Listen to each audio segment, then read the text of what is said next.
Ladies and gentlemen, boys and girls, I'm going to dive right into this week's episode of Dragon Ball Super. Wow, this, honest to God, people, this was probably one of the best episodes of Dragon Ball Super, bar none. Like, I think top 5, easily. And honestly, most of Dragon Ball Super is absolute shit. We're talking about probably 88% is absolute shit.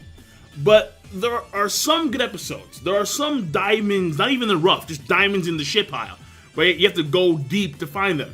And I'm surprised that this episode and the previous one started off very strong for this arc. This episode, I think, is actually better than the previous one. Honest to God. So let me get to the details. First of all, animation. Overall, it was pretty good. And there was one scene in particular at the beginning, when it came to the fight scene between Trunks and Black Goku. That was good. A good fight scene, short but sweet.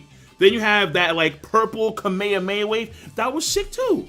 That was sick. And then some of the scenes where you have Black Goku powering up, trying to sense where Trunks is. Those scenes were also well animated. Then you have the scene at the end where Trunks, he has that trauma. He sees Goku's face. He sees Goku Black. And then he initiates the attack, a fairly strong one. And then you see the shockwave. Everyone's shocked. And so overall animation was pretty damn good. I can't deny it. Now, when it comes to the pacing, I thought it was pretty good. Because you do have these jumps, but they're very well organized. Where it starts off with Black Goku versus Trunks, Future Trunks. And then you have Future Trunks go back to the past after he escapes Black Goku. And then all the while, we see what's going on with Kid Trunks. And then once Future Trunks touches down, then you have Bulma come in there. And then once Bulma goes and gets the device to contact Whis, then we see what's going on with Goku and Beerus and Vegeta and company. And then that also transitions with Kid Trunks stuff. How Kid Trunks and Pilaf and company, they're trying to figure out what's going on here. It's some kind of scandal. Your parents are keeping secrets from you. That kind of stuff. And so the pacing was very well organized through and through. Overall, good pace and good structure.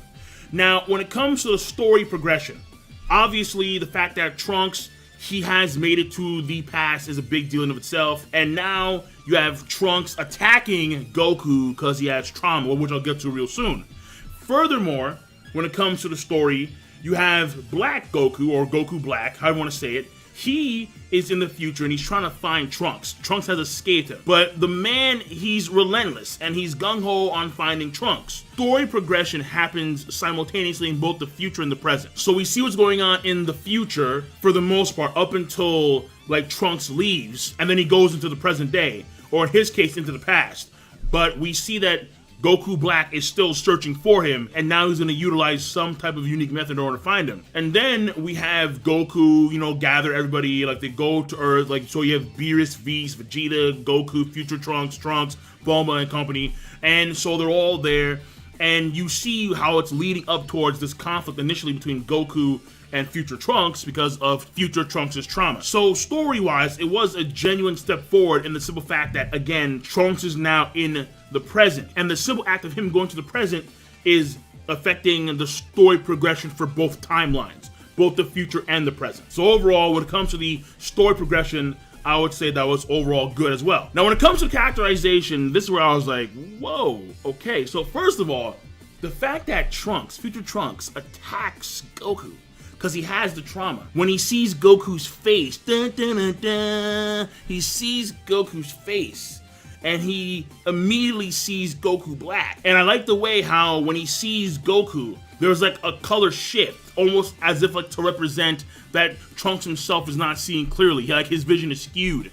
And so he sees Goku Black and he attacks with full force. And I'm surprised about that, because he knows that Goku in the past is his friend, but he suffered so much at the hands of Goku Black. The loss of his mom, Bulma, and potentially, I'm not gonna say for sure, but potentially Mai, someone who he cared about deeply, obviously. So even though Trunks knows that he should have a friend in past Goku, and mind you, that Goku is a different Goku because we know that it's a different timeline, a different dimension, if you would. So the fact of the matter is that he should know that he has a friend. You got a friend in me. You got a friend in me. He knows he should have a friend, but no. Immediate beeline attack, you bastard. And then Goku has to block that, dude, what's going on here? So that was surprising. Just the fact that Trunks has trauma, whereas trauma has skewed his perception of his past friend Goku. So that's number one. Number two is Kid Trunks. And this is more so on the comedy side, but it's still very intriguing to see how Kid Trunks reacts to this whole situation, where he sees his future himself. Because last time Trunks and future Trunks met, Trunks was a baby. He was a baby. However, now he's a little bit older and he's able to perceive what's going on around him, and he's confused. Like, wait, so I have a brother? My mom, my dad, who I trust greatly, have been keeping secrets from me this huge? And then what you can see is his reaction to Bulma's care. Like, obviously Bulma cares a lot for future Trunks because that is her son. Granted, the future version of her son from a different dimension, but still nonetheless, the motherly instincts kick in. And so you see Kid Trunks react to that, where he's like, wait, hold on.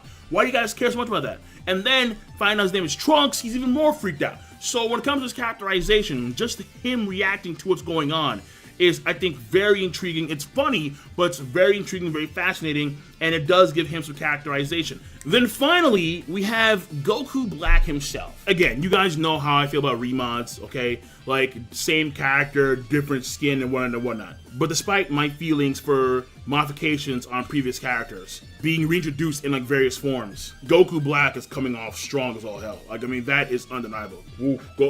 So the first thing here is going to be his apparent distaste for humans as well. Not just Saiyans, also for humans. So after Goku Black takes out Mine, and you have Trunks and him, they're going to start the duel and whatnot. He says, Goku Black, he says something along the lines of, death is a blessing for foolish humans, something like that. So he does not like Saiyans, and the way he speaks, even though he looks like Goku, it looks like he's not a Saiyan, which is odd. And then he apparently hates humans as well. You don't like humans if you say death is a blessing for them. You don't. So that's the first thing. The second thing is going to be his just raw power. So I wondered in the previous episode, how come Trunks didn't go Super Saiyan? In this one, he does go Super Saiyan. And from what I saw, I don't think Trunks was in like Super Saiyan, what do you call it? Like first grade or second grade? You know, like the more hulked up versions of Super Saiyan. In fact, wait, can future Trunks go Super Saiyan like 2, full blown? I don't think so. No. But like, he can go the various grades. I know that. But he wasn't in like grade 1, I think, or grade 2. Either way, the fact of the matter here is that Goku Black can easily tussle with a Super Saiyan, and I'm assuming he has more forms, but he's in like a base state. And in his base state, he can easily overpower a Super Saiyan. That's number 2 for characterization. And on top of that, not more so on the raw power side, but he does have a key ability where, like, he's trying to perceive where Trunks is after Trunks escapes. And he's able to, like, kind of predict where the ship is going to be once the ship appears. Like, it's kind of weird. But it's like, he kind of knew where the ship was before the ship even got there. But, I mean, that's what I got. But regardless of that, whether I'm right or wrong, the fact of the matter is that he appears to have a unique sensing ability. And the third thing for Goku Black's characterization is going to be his outward emotions and whatnot, his demeanor, where Goku Black, very calm, cool, collected, analytical, even while fighting. In the beginning part of the episode, where future Trunks rushes Goku Black and he punches him right in the stomach, he gets hit and he appears to be somewhat injured, but he's actually like laughing it off, and he proceeds to fight very calmly, blocking attacks, smiling all the while. And then there's a moment where he's able to blow back Trunks into the building. He gets a shot in, and then he damages his right arm by kicking his right arm. So he purposely like broke his right arm. So you can see how the way he fights, he's pinpoint, he's methodical in some senses. Like, that was pretty cool. And then on top of that, when future Trunks disappeared, where he couldn't find him, he didn't like start to freak out. He's like, he's gone, I can't find him. So let me use my ki power to sense around me. Let me see if I can't scope him out. And all the while, he's still maintaining this calm, cool, collected demeanor. And so in not just the sense of being evil, but also, or supposedly evil, but also in the sense of his demeanor, his mannerisms, his intelligence, he appears to be the complete inverse of Goku. The man was calm and fairly rational like throughout the entire fight, as well as afterwards when he couldn't find Trunks. Even that part where he's trying to find Trunks, even that displayed his calm and rational demeanor. So I did like that. And based on that, it's safe to assume that he does have intelligence. Like, when I mean intelligence, I mean like, he's not like maybe like Bulma smart, but he's not Goku stupid. Goku is quite stupid. And you can't say the same thing. At this point in time, you really couldn't. So that being said, folks, I'm done. This episode of DBZ Super was, I thought, a great plus episode. It was very good. Very good. You know, great plus to amazing. That is an 8.75 out of 10. So I'd say I'm done. King Lightning, rate the video, comment, and subscribe as always. Peace. Have a nice goddamn day. And I'm looking forward to seeing the next episode.